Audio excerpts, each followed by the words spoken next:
In digital Marathi, जनतेच्या हक्काचं व्यासपीठ।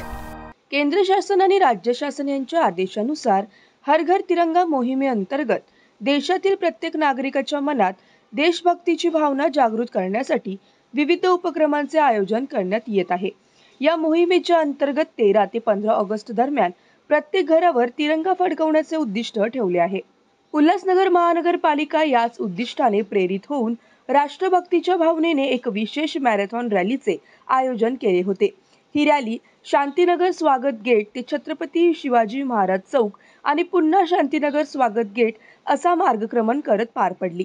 या मॅरेथॉनमध्ये उल्हासनगरातील युवा वर्गासोबत पत्रकारांनी उत्स्फूर्त सहभाग नोंदवला। या प्रसंगी उल्हासनगर महानगरपालिकेच्या सचिव प्राजक्ता कुलकर्णी, माहिती व तंत्रज्ञान विभागाच्या अधिकारी श्रद्धा बाविस्कर, भंडारा विभागाचे अधिकारी अंकुश कदम, क्रीडा विभागाचे शांताराम चौधरी, जनसंपर्क अधिकारी छाया डांगळे, अग्निशमन दल अधिकारी सुरेश बोंबे आणि पोलीस उपनिरीक्षक प्रवीण पवार यांची उपस्थिती होती। रॅलीच्या माध्यमातून उल्हासनगर महानगरपालिकेने शहरातील नागरिकांमध्ये प्रदेश प्रेमाची भावना वृद्धिंगत करण्यासाठी महत्त्वपूर्ण पाऊल उचलले आहे। शासनाचे केंद्र शासन व राज्य शासनाच्या आदेशानुसार हर घर तिरंगा घर घर तिरंगा लोकांमध्ये देशभक्तीची भावना निर्माण व्हावी व हा दीप सतत तेवत राहावा या अनुषंगाने माननीय आयुक्त साहेब श्री अजित शेख साहेब यांच्या अध्यक्षतेखाली एक कमिटी निर्माण झाली आहे आणि या कमिटीतर्फे विविध कार्यक्रम शहरभर राबवण्यात येत आहे।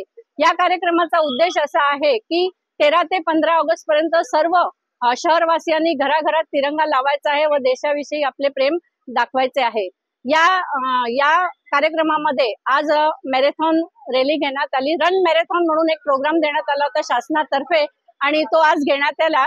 यामध्ये वेदांत कॉलेजचे विद्यार्थी, पोलीस विभाग, आमचे सफाई कर्मचारी, आमचा सर्व महापालिका स्टाफ आणि फायर ब्रिगेड वगैरे इतर सर्व लोकांनी उत्स्फूर्तपणे भाग घेतला व ही रॅली पार पाडली।